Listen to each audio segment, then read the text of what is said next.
I walked into my best friend's house without knocking, like I always did, but what I saw on that wall froze my blood. A wedding photo. My husband in a navy blue suit. But the bride wasn't me.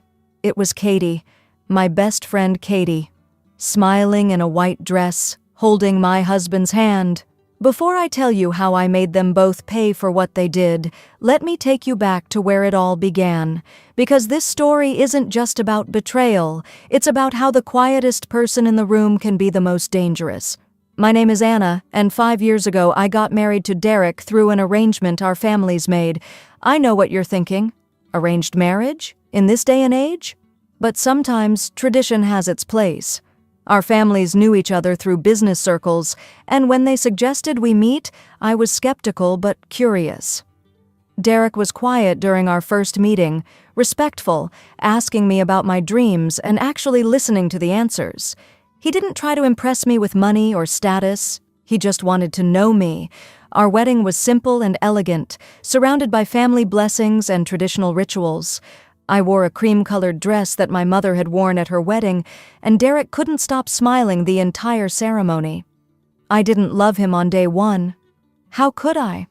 Love isn't something that happens because two families decide it should, but I promised myself I would try. I would give this marriage everything I had. The first few months were like learning a new language. We discovered each other slowly.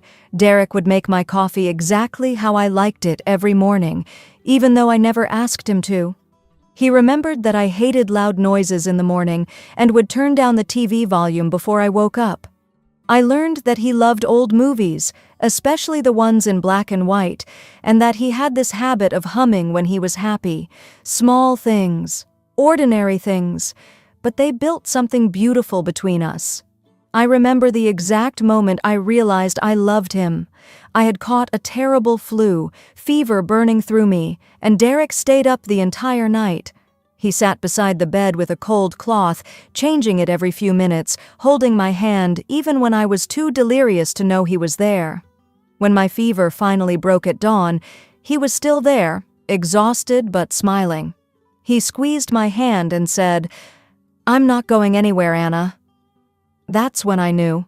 This arranged marriage had become real love. But love wasn't the only thing that grew between us. Partnership did too.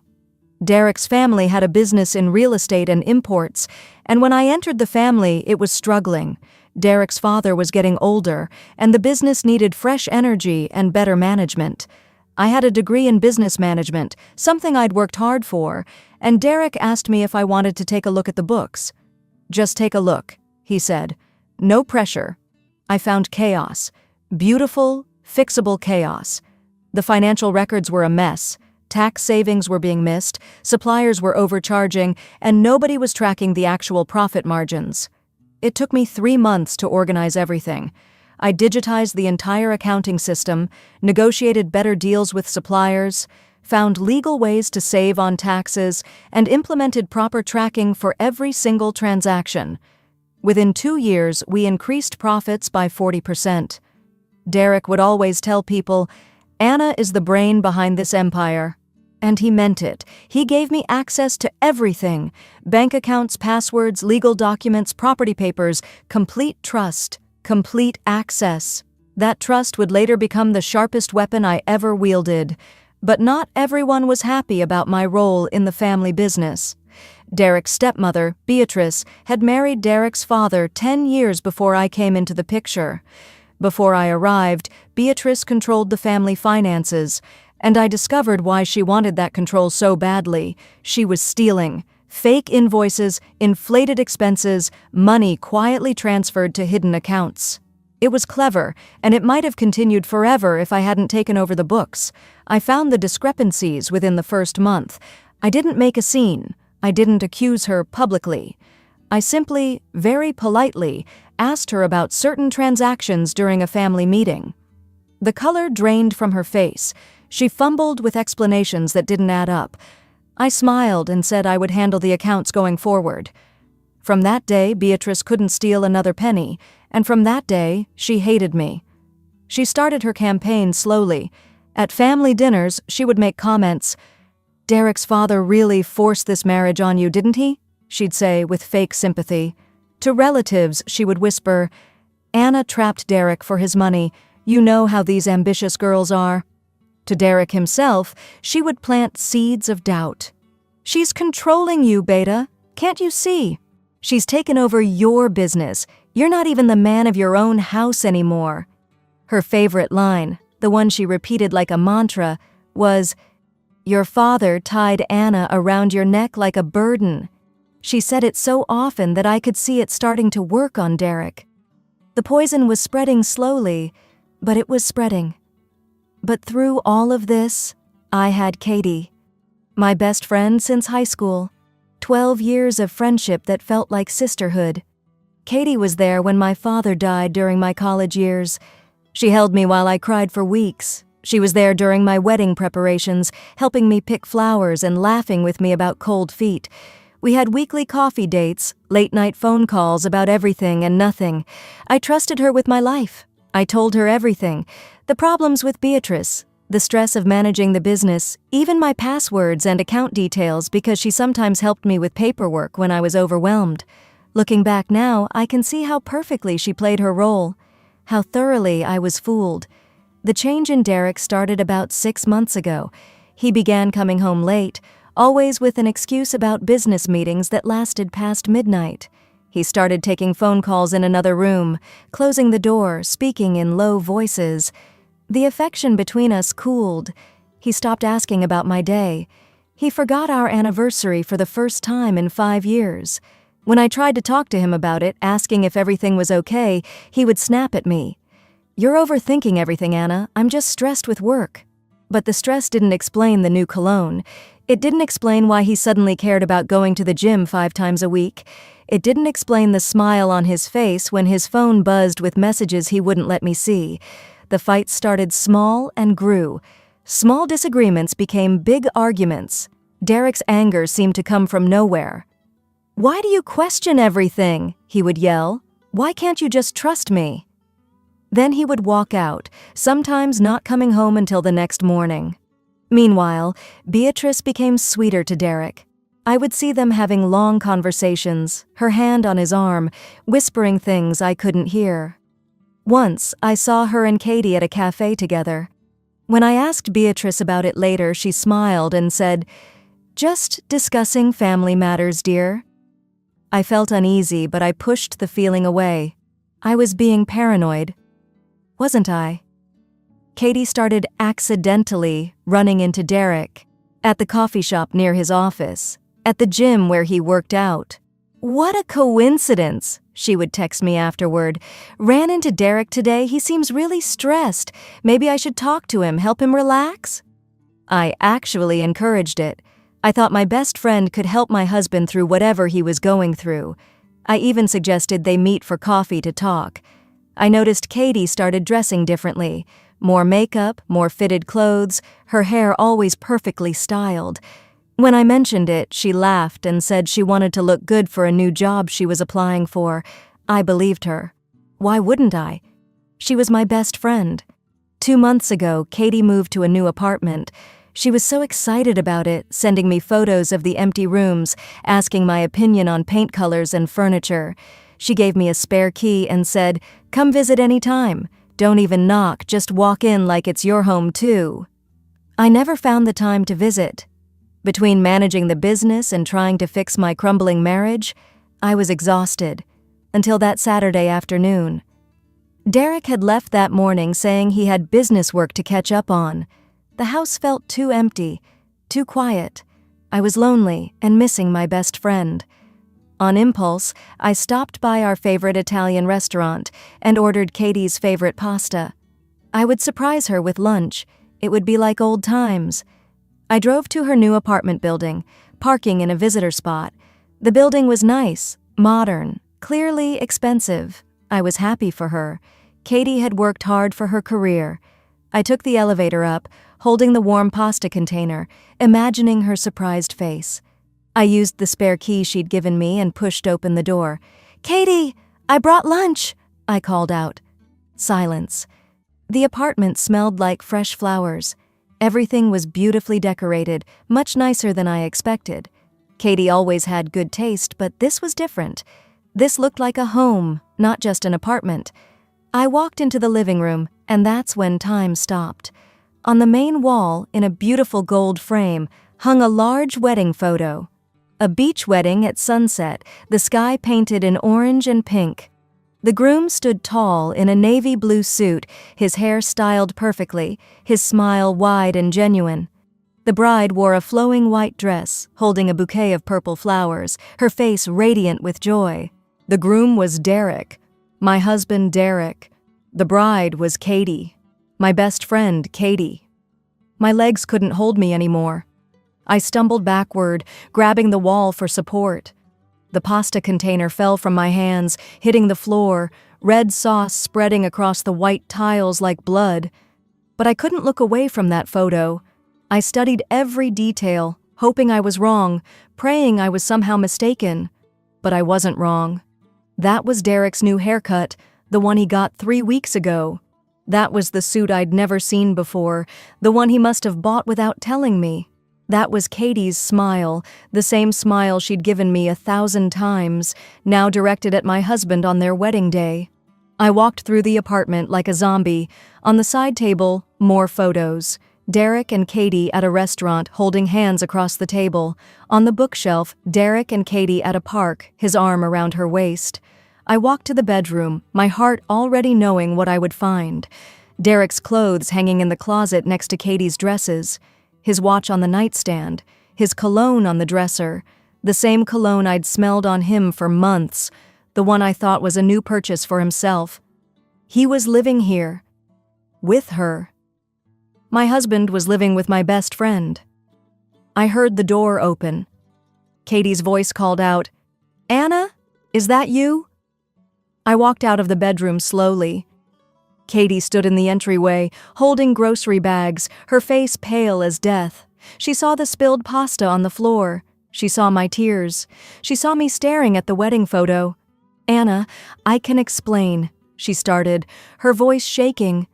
I just stared at her, silent. The woman I'd called my sister. The woman who'd held me through my father's death. The woman who'd promised to always be there for me.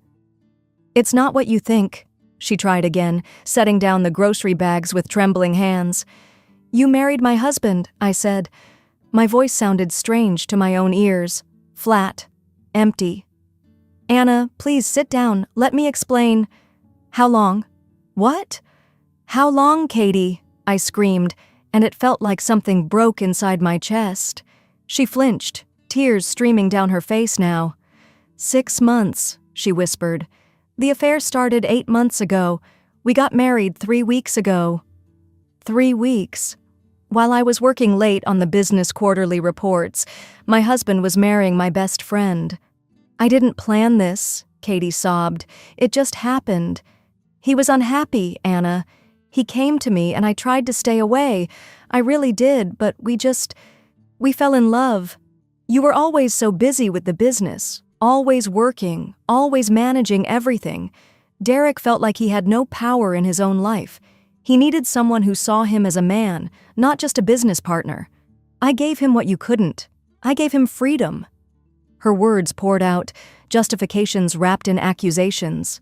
She was blaming me for working hard, for being capable, for building the empire that fed us all. My tears stopped. Something shifted inside me, something cold and sharp and calculating. "Beatrice knew, didn't she?" I asked quietly. Katie's silence was all the answer I needed. "She helped you," I continued, pieces clicking together in my mind. "She introduced you to Derek properly, encouraged the affair, probably even helped plan the wedding. She wants me gone so she can access the business money again." "His stepmother wanted you out of the picture," Katie admitted, wiping her tears. "The business, the money, the control. She wants it all back, and I just wanted Derek."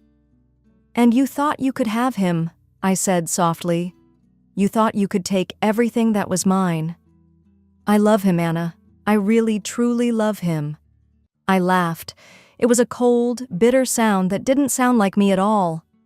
You love him, I repeated. How beautiful.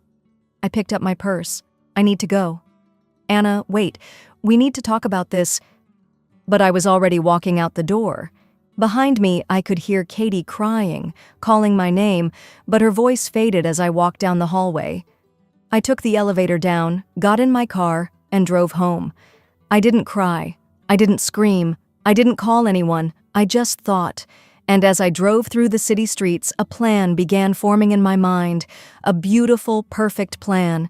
They thought I would break. They thought I would make scenes, beg Derek to come back, fight Katie in public. They didn't know who they were dealing with. For 5 years, I had managed a multi-million-dollar business. I had turned chaos into profit. I had built an empire from scattered pieces. And now, I would use those same skills to take everything. When I got home, Derek still wasn't there. Of course he wasn't. He was probably with Katie, comforting her, maybe even angry at me for invading their privacy.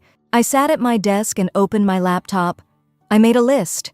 All business accounts, all property papers, all passwords, all investments, all legal documents, everything that Derek had trustingly given me access to over 5 years of marriage. He had trusted me completely. That trust would be his downfall. Over the next 2 weeks, I worked in silence. I was pleasant to Derek when he came home. I smiled. I cooked his favorite meals. I asked about his day.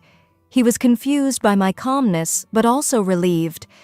Katie had called him in a panic after I left her apartment, and he'd come home that night expecting a war. Instead, he found me making dinner, humming softly. "Anna, we need to talk," he'd said, standing in the kitchen doorway. "About what, Derek?" I'd replied, stirring the pasta sauce. "Katie called me. She said you saw everything." "The wedding photos?" "Yes. Beautiful ceremony. Beach weddings are so romantic." He stared at me like I'd grown a second head. "You're not angry?" "Angry? Derek, everyone has their own life to live." I'd poured myself a glass of wine, calm as still water. "If you've found happiness with Katie, who am I to stand in the way? What choice do I have? Fighting won't change anything. I just want you to be happy." Relief washed over his face. "So, you're okay with this? With us separating?" "What else can I do?" I'd shrugged. "I'll just have to accept it and move on." He'd left that conversation confused, but grateful. "She took it better than I thought," he told Katie later.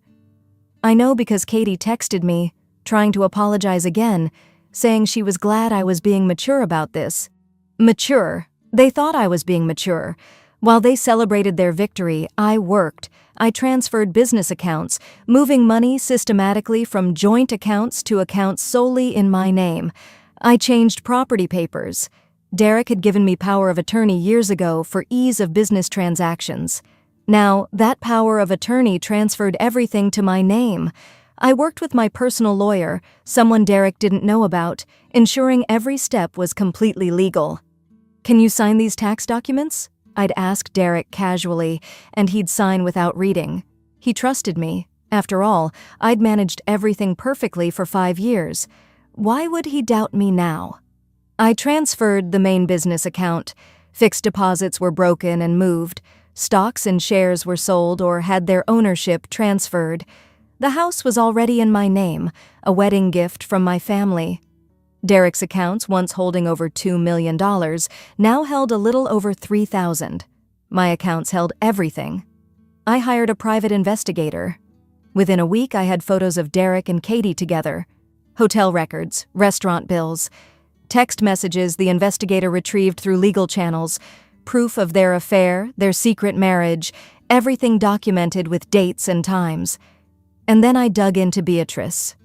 The investigator found her communication with Katie, messages planning how to break up my marriage, bank transfers from Beatrice to Katie, probably payment for seducing Derek. Most importantly, we found the trail of money Beatrice had stolen before I took over the accounts.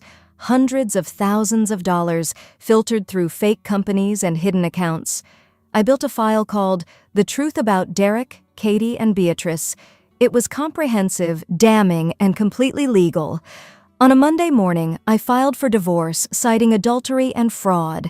I attached all evidence. I filed a police report against Beatrice for embezzlement, providing all documentation of her theft. I contacted Derek's father, who had been kept in the dark about everything, and sent him the complete file about his wife's criminal activities.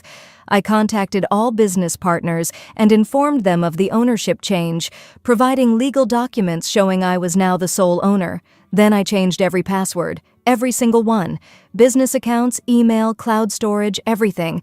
I changed the locks on our office buildings. I froze Derek's access to everything, all in one day. Derek received the legal notice at Katie's apartment that afternoon. I imagine his face when he opened it. Divorce papers, business ownership transfer documents, property deeds in my name. And then he must have checked his bank account. The account that once held his safety net, his security, his power, now holding barely enough for a month's rent. His phone call came 20 minutes later. "What have you done?" he screamed into the phone. "What you forced me to do, Derek," I said calmly. "Everything you have, I built, I managed, I grew. You forgot that while you were busy with Katie. You can't do this. That's my business, my money." "Check the papers, Derek. Your name is nowhere. Every signature, every transfer, completely legal. You gave me power of attorney, remember? You trusted me. You manipulative—" "Choose your next words carefully," I interrupted. "I have 5 years of documentation showing I built that business from barely functional to highly profitable. I have evidence of your affair, your secret marriage, your betrayal. I have statements from employees about who actually runs everything. You have nothing but a cheating heart and a best friend who helped you throw away your future." He tried going to the office. The locks were changed. He tried the bank. His accounts were frozen pending divorce proceedings. He tried coming home. The locks were changed. He called his lawyer, who told him what mine had already confirmed. Everything I did was legal. He had signed every document. He had given me power of attorney. He had trusted me with everything. Beatrice was arrested that same week. Derek's father had handed over all evidence to the police. The proof was overwhelming. She would go to prison. Katie lost her job when the scandal spread. It turns out companies don't like employees who help destroy marriages and steal other women's husbands. Derek and Katie, the happy couple, suddenly found themselves broke, fighting, and facing a very different future than they'd imagined. Turns out love without money is much harder than they thought. Derek tried to apologize 2 months later. He showed up at my office looking thin and tired. "I made a terrible mistake," he said. "No," I corrected him. "You made a choice. You chose Katie. You chose betrayal. Now live with the consequences of your choice." The divorce was finalized in 3 months. I kept everything. Legally, rightfully, completely mine. The business flourished under my complete control. Without Derek's interference and Beatrice's theft, profits increased another 30%. I expanded to 3 new cities. I started a foundation to help women become financially independent, teaching them what I'd learned, that love is beautiful, but security is essential. I never remarried. People ask me sometimes if I'm lonely. I smile and tell them the truth. I'm complete on my own. I don't need someone else to make me whole. I still have that wedding photo of Katie and Derek. I keep it in my office, in a drawer. Sometimes when I need motivation, I take it out and look at it. It reminds me of an important lesson. Trust carefully, but document everything. Love fully, but protect yourself. They thought silence meant weakness. They thought my calm meant defeat. But I learned something powerful in those 2 weeks after I discovered their betrayal. The quietest person in the room is often the most dangerous. While they were celebrating their love story, I was writing the ending, and my ending was beautiful,